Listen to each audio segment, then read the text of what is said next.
Et Daniel, nous entamons cette revue de la presse par des titres liés à la formation du gouvernement qui se profile enfin à l'horizon. Et oui, Lana, en effet, ce matin, ces titres se rapportent à l'hyperactivité du futur ministre de la Sécurité intérieure, Itamar Ben-Gvir. Le Israël Hayom consacre l'un de ses titres en première page ce matin à la présence de Ben-Gvir hier devant le tribunal de paix de Jérusalem qui jugeait une garde frontière israélienne qui avait été accusée d'avoir agressé une femme arabe. Des responsables de la police déplorent que Ben-Gvir ait par sa présence politisé ce procès. Et par ailleurs, la manchette du Yediot Aharonot révèle que le ministre sortant de la Sécurité intérieure, Omer Bar-Lev, qui doit d'ailleurs quitter ses fonctions dans les tout prochains jours, a validé hier des nominations d'officiers supérieurs de la police, alors qu'Itamar Ben-Gvir avait demandé au commandant de la police Kobi Shabtai de suspendre de telles nominations jusqu'à son arrivée au ministère. Le Yediot et le site Ynet avaient révélé hier que Ben-Gvir avait demandé à Kobi Shabtai de patienter avec 2 nominations, et donc le ministre sortant s'est empressé de valider ces 2 nominations, ce qui risque de créer quelques petites tensions entre le patron de la police et le futur ministre de la Sécurité intérieure. Le Yediot et les sites d'information mentionnent le forum organisé hier à la Knesset par la ministre sortante de l'Éducation nationale, Yifat Chacha Biton, pour protester contre le morcellement du ministère. Et oui, et plusieurs éditorialistes du Yediot Aharonot réagissent ce matin à ce morcellement. L'ancien ministre de l'Éducation sous Binyamin Netanyahou et du parti de Yesh Atid, Shai Piron, déplore le morcellement du ministère tel que cela se reflète dans les accords de coalition. Il considère que les premiers à faire les frais de cet éclatement du pouvoir au sein du ministère de l'Éducation seront les écoliers et les lycéens israéliens. Il adresse un message aux parents d'élèves: c'est à vous d'agir pour sauver la prochaine génération. Ne restez pas les bras croisés, écrit ce matin l'ancien ministre Shai Piron. Quant à l'ancien député Likoud Tzachi Hanegbi, il revient lui sur les appels à descendre dans la rue lancés par Yair Lapid et par Azenkot, et il les assimile à un début de rébellion civile contre le pouvoir.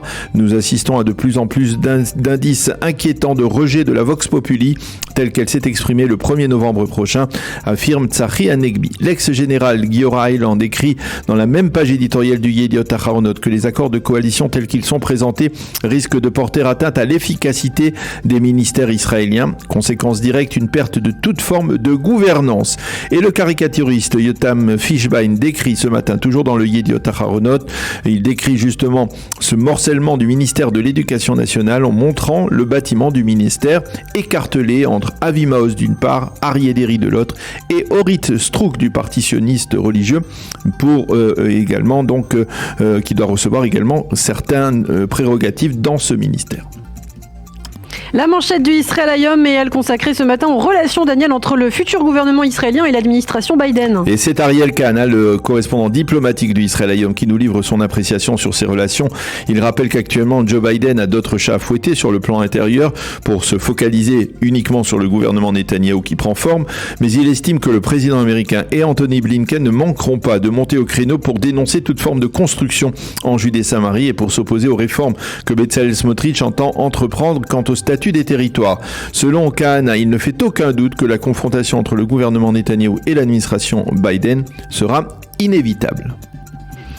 Les quotidiens israéliens mentionnent la décision d'Al Jazeera également de porter plainte contre Israël dans l'affaire de la mort de la journaliste Shirin Abu Akleh. Et le consortium médiatique qatari est même allé jusqu'à déposer un recours en ce sens devant la Cour pénale internationale de La Haye en lui demandant d'enquêter et de traduire les responsables devant la justice internationale. La chaîne de télévision écrit dans ce recours que les images dont elle dispose confirment que des soldats de Tsahal, appelés dans le document les forces d'occupation, ont bel et bien tiré sur la journaliste délibérément et que l'argument selon lequel Shirin a été tuée par erreur n'est pas fondé. Réaction de Yair Lapid: personne n'interrogera les soldats de Tsahal dans ce dossier. Dans le reste de l'actualité, le Yediot consacre une double page ce matin à la violence meurtrière dans le secteur arabe israélien. Oui, avec les résultats d'une enquête qui révèle qu'au cours de l'année 2022 qui se termine, 101 personnes de cette communauté ont été assassinées, dont 84 par coup de feu et 7 qui ont été poignardées. Sur l'ensemble de ces crimes, 25% seulement ont été élucidés. Et le Yediot Aharonot cite le témoignage de Sohila Hadas de Jaljoulia, dont le fils de 15 ans a été assassiné, qui affirme que la police est bien plus efficace dans le secteur juif israélien que dans le secteur arabe. Et dans cette communauté arabe israélienne, de nombreuses voix se font entendre afin de lutter contre ce fléau. Nous ne voulons pas être les prochaines victimes, affirme Sefo.